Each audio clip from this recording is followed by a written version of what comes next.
హుజురాబాద్ నియోజకవర్గంలో 5 మండలాలు 2 పట్టణాలలో దాదాపు 148 చెక్కులు గాను 52 లక్షల విలువ సీఎంఆర్ఎఫ్ చెక్కులు లబ్ధిదారులకు ఇవ్వడం జరిగింది.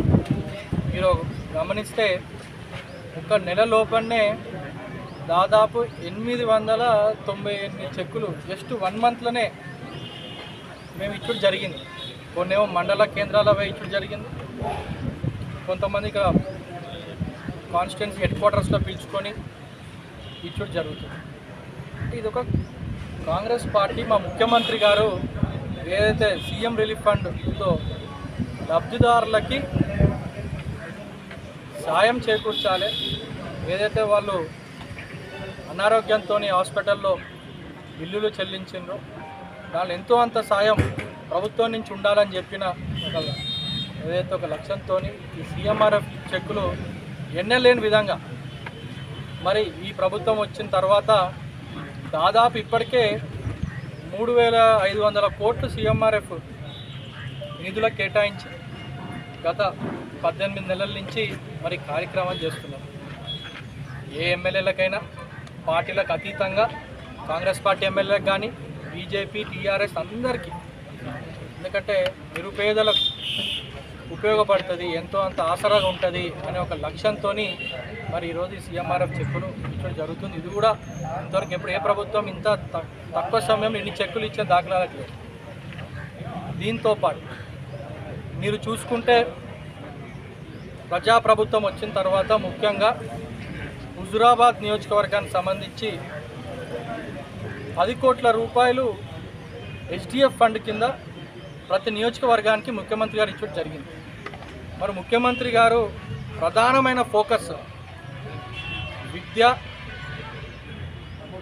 స్కిల్ డెవలప్మెంటు, వైద్యం పైన పెట్టి విద్యకి దాదాపు 1,14,00,000 రూపాయలు పెట్టి అది జమ్మికుంట గర్ల్స్ స్కూల్లో బిల్డింగ్ 4 గదులు అయితే కానివ్వండి, ఈనవంక మండల్లో అక్కడున్న స్కూల్కి దాదాపు 30 లక్షలు పెట్టి అక్కడ గదుల నిర్మాణంలో కానీ ఇట్లా 5 స్కూళ్ళల్లో 1,13,00,000 రూపాయలతోని ఆల్రెడీ టెండర్ ప్రక్రియ అయింది. కొన్ని స్కూళ్ళల్లో ఆల్రెడీ పనులు కూడా జరుగుతుంది. కాంగ్రెస్ పార్టీ ఉలిక్కి పడుతుందా? అది జస్ట్ అదేంది, సినిమా రిలీజ్ అయ్యే ముందు ఓ పోస్టర్ పెడతాడు, ఫస్ట్ ట్రైలర్ కూడా కాదు, జస్ట్ ఫస్ట్ లుక్, అది ఫస్ట్ లుక్ అంటారు, ఒక పోస్టర్ డిజైన్ చేస్తారు, అతికిస్తారు గోడలకి. అది అంతే శాంపుల్. మాట్లాడితే మా ఎన్ఎస్యూ యూత్ కాంగ్రెస్ మా నాయకులు చూపెట్టి ఫస్ట్ లుక్కే, టీజర్ బాకీ ఉంది, ట్రైలరు, సినిమా ఇంకా ఉంది. గుర్తుపెట్టుకో, మర్యాదగా మాట్లాడు, నేర్చుకో. ప్రోటోకాల్ ఉంది, నా ప్రోటోకాల్ కావాలి, బాధ్యత గల శాసనసభ్యుడినైనా మాట్లాడుతావు కదా నువ్వు. మరి ఇదేనా నీ బాధ్యత? నోటికి ఎంత వస్తా మహిళల పైన అసభ్యంగా మాట్లాడు, ఇదేనా నీ బాధ్యత? సినిమా వాళ్ళు రీల్స్ పెడతారో లేరో నాకు తెలియదు, కానీ డైలీ ఇతను మాత్రం ఖచ్చితంగా రీల్స్లో ఉంటాడు. రీల్సే, రియాలిటీలు ఉండడు. హుజురాబాద్ ప్రజలు అందరూ ఒకటి గమనించాల్సింది ఏంటంటే, మరి ఎందుకు చేస్తుంది కౌశిక్ రెడ్డి ఇది? ఇంత చిల్లర్గా నీచంగా ఎందుకు ప్రవర్తిస్తున్నాడు అనేది ఒకటి మీరు ఆలోచిస్తే అతనికి ఒక భయం వచ్చింది. ఏమని? మరి రేపు ఈటెల రాజేందర్ టీఆర్ఎస్ జాయిన్ అయితే నా పరిస్థితి ఏంది? మరి నన్ను ఇప్పటికే కేసీఆర్ దూరం పెట్టిన, ఫామ్ హౌస్ కూడా రాణిస్తలేడు. అక్కడ కూడా అక్కడనే బయట ఆ వాచ్మెన్లో గేట్ దగ్గరనే ఆపేస్తున్నారు అతన్ని. అక్కడ వాచ్మెన్లతో బాత్కాన్ ఎవరు వచ్చిండ్రు, లోపల ఎవరు ఉన్నారు అని అడిగే పద్ధతిలో అతను వివరిస్తున్నాడు. అది ఆ పరిస్థితి దిగజారిండు. ఇప్పుడు నేను ఏం చేయాలి అంటే ఇక తిట్టాలి, నోటికి వచ్చి నువ్వేం చేయకపోయినా ధర్నా చేస్తున్నావు అని చెప్పి నీ పైన కేసులో పెట్టిందా? నువ్వు వ్యాపారాన్ని బెదిరిస్తే వాళ్ళ భార్య కేసు పెట్టింది, నువ్వు పోలీస్ స్టేషన్ పేల్చేస్తా అంటే ఎస్ఐ కేసు పెట్టిండు, నువ్వు హుజురాబాద్ హాస్పిటల్ పెట్టి డాక్టర్ని నోటికొచ్చి తిడితే డాక్టర్ కేసు పెట్టిండు, నువ్వు అక్కడ బారాల పోయి గొడవ పెట్టుకుంటే వాళ్ళు నీ పైన కేసులు పెట్టుకున్నారు.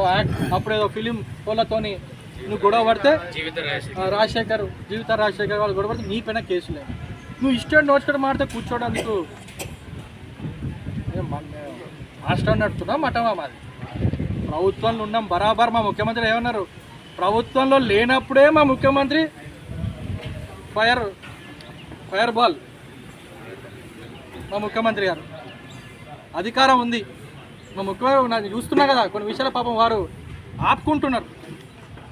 ప్రజలకు సేవ చేయడానికి వచ్చినా ఈ చిల్లర నా కొడుకులతో మాట్లాడేది ఏంది, వీళ్ళు ఎంత పోతుంటే కొన్ని మురుగుతాయి కదా, ఏమి పోతుంటే కొన్ని మురుగుతుంటాయి. ఎందుకని చెప్పి ప్రజల సంక్షేమం అభివృద్ధి పైన ఫోకస్ చేసుకుంటా పోతున్నాం ముఖ్యమంత్రి. కేసీఆర్ గారికి కేటీఆర్ గారికి మేము సూచించేది ఒకటే, మీరు మీ ఎమ్మెల్యేలని నోటికి వచ్చినట్టు మాట్లాడమని ఏదంటారు ఇష్టారాశంగా ఒక పద్ధతి లేకుండా అసభ్యకరంగా మాట్లాడుతుంటే ఇంత నీచంగా మరి మీరు ప్రోత్సహిస్తుండ్రా ఇట్లాంటి గుండాలను, నాయకులను, రౌడీ షీటర్లను? మరి రిజర్వేషన్ ఇవ్వాలని చెప్పి ప్రభుత్వం బిల్లు పాస్ చేసినారు. వాళ్ళు రిజర్వేషన్ ఇస్తే అక్కడ ఎస్సీ వర్గం అందరూ ఆనందంగా ఉన్నారు. మరి బీసీలది, ఎస్సీలది ఇవన్నీ ఒక చర్చ, అభివృద్ధి చర్చ నడుస్తుంటే నువ్వేమో అవేం సంబంధం లేకుండా దానిపైన స్టాండ్ ఉండదు మీ పార్టీది. మరి రేపు సీఎం రమేష్ చెప్పినట్టు, మరి బీజేపీ ఎంపీ చెప్పినట్టు నువ్వు ఢిల్లీలో మీ చిన్న బాసు కేటీఆర్ గారు కలిసిండా కలవలేదా? సీదా సవాల్ అడుగుతున్నా. ఇప్పుడు బాగా మాట్లాడుతున్నా బయటకు వచ్చి అక్కర్లేని దానిపైన, కలిసిండా కలవలేదా ఢిల్లీలో? సూటిగా సమాధానం చెప్పు. మరి నువ్వు పో ఉరుకు మీ బాస్ దగ్గర పోయి నువ్వైనా పెట్టు, ఏమనంటే ఉరికి అక్కడ పెడతావు ప్రెస్ మీట్, నువ్వైనా చెప్పు. మరి ఇక్కడ ఎమ్మెల్యే కదా నువ్వు, మాట్లాడుతున్నావు కదా బాగా. ఇప్పుడు కౌశిక్ రెడ్డి నోటికి వచ్చినట్టు మాట్లాడింది, నీ స్థాయి దిగజారి మేము మాట్లాడాం. అభివృద్ధి పైన మాట్లాడతాం, సంక్షేమం పైన మాట్లాడతాం.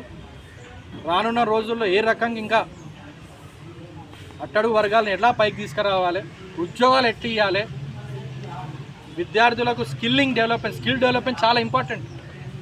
మేము ముఖ్యమంత్రి గారికి అడుగుతున్నాం, మా హుజరాబాద్ నియోజకవర్గం అటు కరీంనగర్ ఇటు వరంగల్ సెంటర్లు ఉంది, మాకు కూడా ఇక్కడ ఒక స్కిల్ డెవలప్మెంట్ సెంటర్ పెడితే బ్రహ్మాండంగా ఇక్కడ యువతకు మంచి నైపుణ్యం పెరుగుతుంది, తద్వారా ఉద్యోగాలు వస్తాయని చెప్పి మేము ముఖ్యమంత్రి గారిని